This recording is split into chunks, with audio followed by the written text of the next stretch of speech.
Hey guys, how's it doing? It's Space Libertarian, and I'm doing a video on greedflation.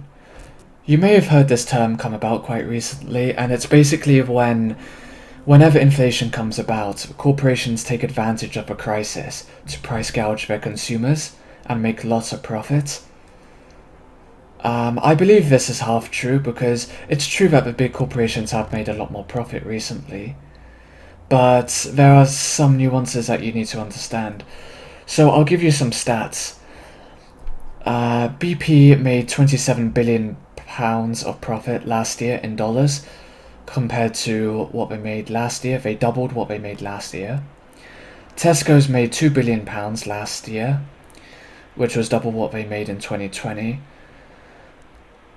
And while supermarkets have made a large spike in profits in 2022, in 2023 the profits have gone down drastically. Walmart, for example, have made 15% less in net income. And in the United Kingdom, as someone who lives in the United Kingdom, the greedflation is much worse here than it is in America. In America, the inflation problem is almost solved because the capitalists have, used their intellect to solve a problem. But in the UK, we just have idiots who keep fucking everything up. So first we need to define some business terms so then we don't get confused. Revenue is the money that's made in sales. So if you sell a piece of chicken for £10, you make £10. Your revenue is £10. With gross profit, that's the money that's made after buying and selling an item. Buy a chicken for £5, sell it for £10, your gross profit is £5. With net income, that's the money that's made at the end, taking into account operating costs, debts, and non-recurring costs. So let's say my gross profit is £5, but then I need to pay my staff £4, and I need to pay off interest on my debts, that's £1. I'm left with £0 of net income. That sucks. You'll see that one number is bigger than the other, that's bigger than the other. There's a website called Greedflation that properly defines the rate of inflation, and it says that the rate of inflation is not 10% like the government says, but instead it's as high as 20%, but now it's sitting just above 10%. You have to realize that governments lie with their numbers. Now, I need to give you a brief rundown of the supermarkets before I tell you about what their profits are and why things are so bad as they are. So, the supermarket is a capitalist phenomenon that has came from America during the 20th century, which intensifies the theme of division of labor.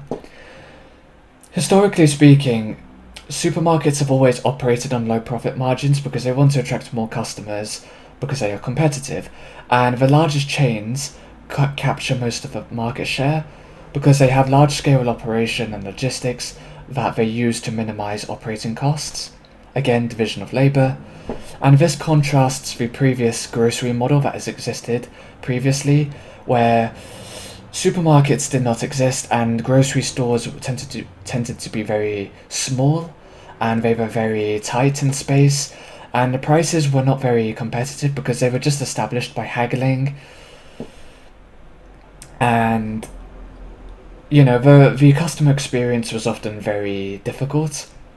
But because with these warehouses, these supermarkets that are as big as warehouses, many employees are under one roof and the efficiency is multiplied because division of labor.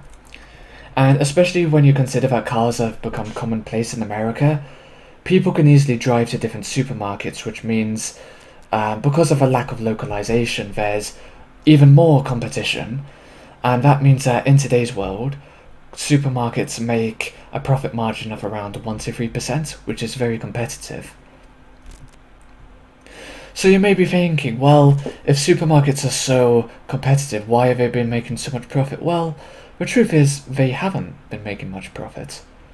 In 2022, yes they did, but in 2023 they did not. And also, you need to be looking at net income instead of gross profit, because net income takes into account debt. And debt is something that the big supermarkets suffer from. For example, if you look at the John Lewis partnership, which is a parent company that owns Waitrose, Waitrose being the high-end niche supermarket of the UK, they have made a net income of negative £200 million. This is because they have significant levels of debt and they have to pay off the debt. It says here that John Lewis has lost £243 million in 2022, and its staff has not received any bonus when they do. And keep in mind that John Lewis runs on a worker-owned cooperative model where the profits are used to pay bonuses to the staff members. Normally, John Lewis employees would receive a bonus of 15% of annual salary, but because of the 3.7 billion debts that they have accrued due to their aggressive expansion over the last 2 decades, they no longer can pay those lavish bonuses. Ultimately, the reason why the company has so much debt is because it has spent ridiculous amounts of money on its aggressive expansion, and any profits that it did make in the last couple of years, rather than using it to pay off their debts, they instead gave it to their employees, which was a terrible decision. So much for the cooperative model. It seems that the worker-owned cooperative model is so short-sighted that the only way that this corporation can survive is for them to sell some of their stake to the big corporations in a last-ditch effort to raise capital. As you see in this graph, yes, the biggest leaders in UK supermarkets are Tesco and Asda, Tesco and Sainsbury's, but that's because they are the legacy markets, the legacy supermarkets. But Aldi, Asda and Lidl, while they are not the biggest supermarket chains, they are rapidly rising because they are taking over customers due to their more efficient models that reduce operating costs and lower prices for consumers. Lidl have conducted monthly analyses on the average price of baskets that contain similar items amongst different supermarkets, and it says here that Lidl charge £50 for the average basket, while with Asda and Aldi it's £54, but with Waitrose, which has been declining due to the cost of living crisis, they are charging £70 for a basket containing the same items, which is pathetic, because £40 extra is just ridiculous. You're being ripped off if you're paying £40 extra for the same items at a supermarket. Lidl is more efficient than other supermarkets because of many different reasons, thanks due to the innovation of business models. For example, what Lidl like to do is work directly to the product manufacturers and the farmers, so they eliminate the intermediaries who add on additional costs and profits. Lidl also like to reduce the variety which they have on their shelves, which is actually a good thing, because what they do is that they buy more of the same products, which enhances their relationships to their suppliers, so they can get special discounts on their products because of bulk savings. Lidl also likes to replace popular brands with their own labels. For example, you've all heard of Pringles. Pringles is very expensive, it costs £2 for a can.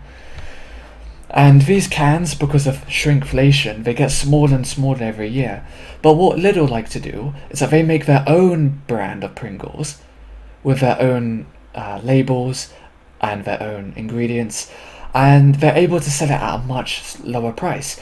Anecdotally, I've seen these Lidl Pringles and they cost £1 instead of £2, which goes to show how brilliant Lidl are, because they're replacing the expensive brands and just, replacing it with their own much cheaper brands.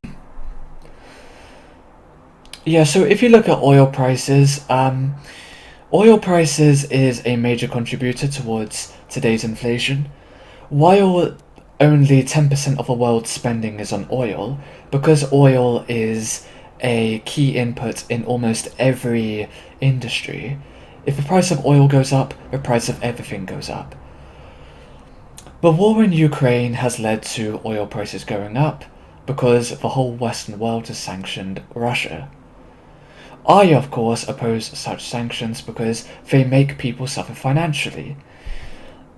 I don't care what your opinion is on the war in Ukraine, but it is not justifiable to make everyone suffer financially and go into poverty just to virtue signal. And I believe that the root cause of greedflation is government intervention.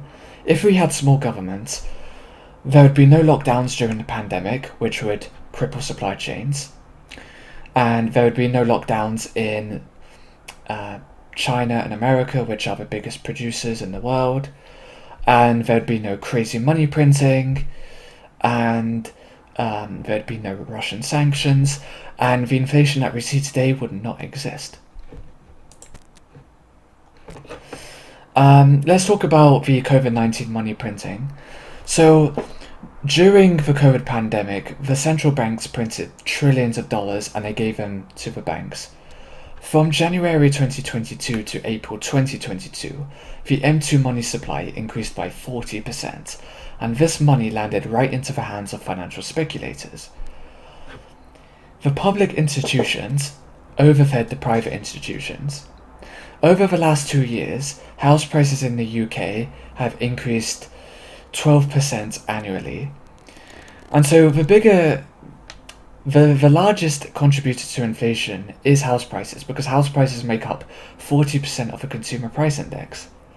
If 40% increases by 10%, that would be an extra 4% on our inflation rate. Also, banks create money because when they extend credit, they create money digitally.